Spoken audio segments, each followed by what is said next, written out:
మీ జీవితంలో మీరు ప్రశాంతంగా ఉండాలి అంటే ఈ 7 విషయాలు ఎవ్వరితోనూ పంచుకోకూడదు. మొదటిది, నీ జీవితంలో కలిగిన దుఃఖాన్ని, బాధని, ఇంకా నీ పరిస్థితులని ఎవ్వరి ఎదుట కూడా బయటపడకూడదు. ఎవ్వరితోనూ చెప్పుకోకూడదు. మనం ఎవరితోనైనా మన మనసులోని బాధని పంచుకుంటే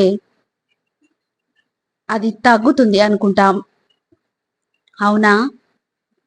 కానీ ఎవ్వరి నోటిలోనూ ఏ మాట కూడా ఎక్కువ కాలం దాగదు అనే విషయాన్ని మీరు బలంగా గుర్తుపెట్టుకోవాల్సి ఉంటుంది. గుర్తుంచుకోండి, మనుషులు ఎప్పుడు ఎలా ఎందుకు మారతారో ఎవ్వరికీ తెలియదు. పెదవి దాటిన మాట సప్త సముద్రాలను దాటడానికి నిమిషం కూడా పట్టదు. మీ వ్యక్తిగత విషయాలు అందరికీ అలా తెలిసిపోతే వారి దృష్టిలో ఒక బలహీనుడిగా చులకనైపోతారు. అలా మీ పరిస్థితిని తెలుసుకున్నవారు మీకు సహాయం చేయడం కూడా మానేస్తారు. అసలు మీకు కనిపించకుండానే మీ నుండి తప్పించుకొని తిరుగుతూ ఉంటారు. పైగా మీ గురించి చెడు ప్రచారం కూడా చేస్తూ ఉంటారు. ఇక కొందరు మీకు సహాయం చేసినా రేపటి రోజున వారి మీ నుంచి ఎక్కువగా ఆశించడం మొదలు పెడతారు. ఇక అదే మీ మిత్రుల రూపంలో ఉన్న శత్రువులతో మీ బాధనంతా పంచుకుంటే వారు మీ జీవితంలో మిమ్మల్ని ఇంకా దిగజార్చడానికి ప్రయత్నిస్తారు. కాబట్టి ఎవ్వరి దగ్గర కూడా మీ నిస్సహాయతను అలాగే మీ బాధల్ని పంచుకోకండి. జాగ్రత్తగా ఉండండి. ఇక రెండవది, నీ గతం గురించి ఇంకా రేపటి రోజున నువ్వు ఏం చేయబోతున్నావో, నీ భవిష్యత్తు యొక్క ప్రణాళికల గురించి కూడా ఎవ్వరితోనూ పంచుకోకండి. జరిగిపోయిన గతం గురించి ఎవరితోనైనా పంచుకుంటే అదేమి మీకు అనుకూలంగా మారిపోవు. మీ గతం విన్నవారికి ఏమాత్రం కూడా జాలి అనేది కలగకపోగా పైగా ఇంకా మీరు అవమానాల పాలైపోతారు. అనవసరంగా ఎందుకు చెప్పుకున్నానా అని క్షణక్షణం బాధపడే పరిస్థితికి తప్పకుండా తీసుకువస్తారు. ఇక మీరు వారికి చులకనైపోతారు. అలాగే వారి యొక్క చెడు ప్రచారం ద్వారా ఈ ప్రపంచాన్ని కూడా సమాజంలో పూర్తి గౌరవం నశిస్తుంది. ఏ ఒక్కరికి కూడా లెక్క లేకుండా పోతారు. అందుకే గడిచిన గతం నుండి నేర్చుకోవాలే కానీ ప్రతి ఒక్కరికి ఆ గతాన్ని తవ్వి తవ్వి చెప్పి ఆ తవ్వుకున్న నూతిలోనే మనమే పడకూడదు. ప్రతి గతం నుండి, ప్రతి అనుభవం నుండి, ప్రతి కష్టం నుండి, ప్రతి మోసం నుండి నేర్చుకోండి. మిమ్మల్ని మీరు గొప్పగా మార్చుకోండి. ప్రతి వ్యక్తి దగ్గర కూడా తెలివిగా నడుచుకోండి. ఎందుకంటే ప్రతి ఒక్కరికి తమ సొంత లాభాలు, తమ సొంత సుఖాలే ముఖ్యం. కాబట్టి జాగ్రత్తగా ఉండండి. అలాగే ప్రతి పరిస్థితిని ధైర్యంగా ఎదుర్కోండి.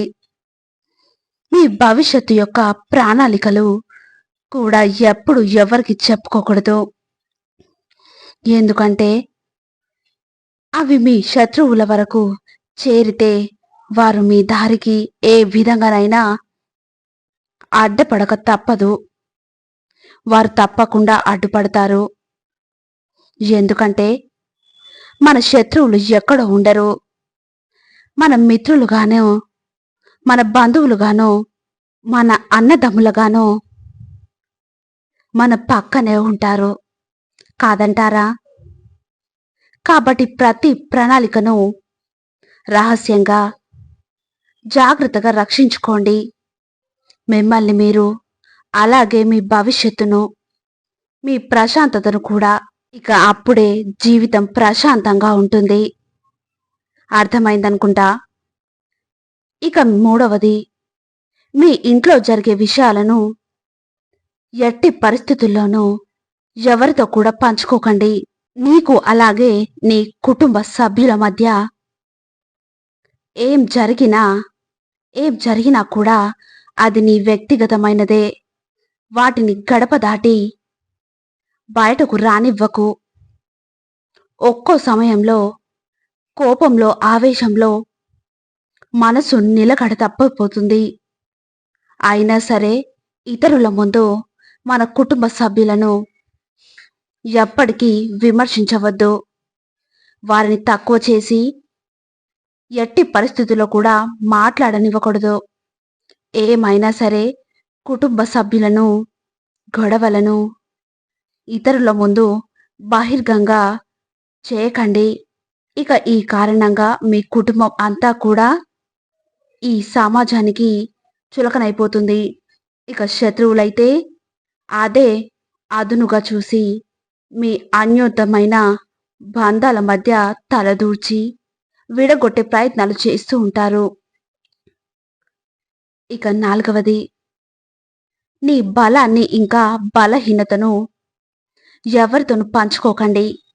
ఇతరుల ముందు మీ బలాన్ని అలాగే బలహీనతల్ని ఎప్పుడు కూడా బయట పెడితే నీ బలాన్ని అయితే వాడుకుంటారు, ఇంకా నీ బలహీనతలతో ఆడుకుంటారు. వాటిని ఉపయోగించి మిమ్మల్ని మానసికంగా కృంగదీయడానికి ప్రయత్నిస్తూ ఉంటారు. అందుకే తెలివిగా ముసులుకోండి. ఇక 5వది, మీ సంపాదన ఇంకా వ్యాయాలను ఎవ్వరికీ తెలియనివ్వకండి.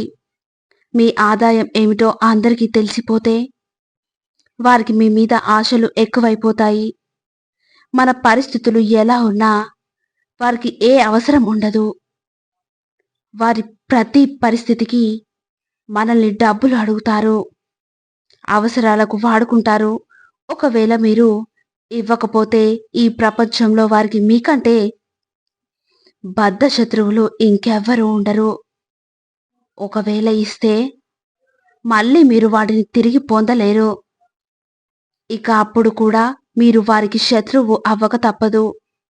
అప్పు ఇచ్చి శత్రుత్వాన్ని కొని తెచ్చుకోవడం కన్నా ఇవ్వకుండా నివారించుకోవడమే మంచిది. ఎందుకంటే కనీసం అక్కడ సంపదైనా మిగులుతుంది. అందుకే మీ ఆదాయ వ్యయాలు ఎవరితోనూ పంచుకోకండి. గుర్తుంచుకోండి. ఇక 6వది, మీకు ఏదైనా అవమానం జరిగితే దాన్ని మీరు ఎవరితోనూ పంచుకోకూడదు. అది వారికి ఏమీ అంత ముఖ్యమైన విషయం అవ్వదు. ఆ సమయాన వారు మీకు అనుకూలంగా మాట్లాడినా అదే అవమానాన్ని రేపటి రోజున మళ్ళీ మళ్ళీ గుర్తు చేసి మిమ్మల్ని మానసికంగా కృంగతీస్తారు. గుర్తుంచుకోండి. ఇక 7వది, మీ ప్రాణ స్నేహితులు ఎవరో అలాగే మీ బద్ధ శత్రువులు ఎవరో ఎవరికి తెలియనివ్వకండి. ఎవరైతే మీకు అపాయం కలిగించాలి అనుకుంటారో వారు మీరు చెప్పిన రహస్యాలను ఉపయోగించుకొని మిమ్మల్ని ఇబ్బంది పెట్టే అవకాశం ఉంటుంది. మీ శత్రువులు ఎవరైతే ఉన్నారో వారు మీ ప్రాణమిత్రులతో చేతులు కలిపి మీకు సంబంధించిన విషయాలను రాబట్టుకునే అవకాశం ఉంటుంది. గుర్తుంచుకోండి, మన రహస్యాలను ఇతరులకు చెప్పడం, మన బాధలను ఇతరులతో పంచుకోవడం అంటే మన భారాన్ని దింపేసుకోవడం ఎప్పటికీ అవ్వదు. దానికి మించిన భారాన్ని కొని తెచ్చుకోవడమే అవుతుంది. కాబట్టి జాగ్రత్తగా ఉండండి. అందరూ నాతో పాటు ప్రేమతో ధ్యానించండి.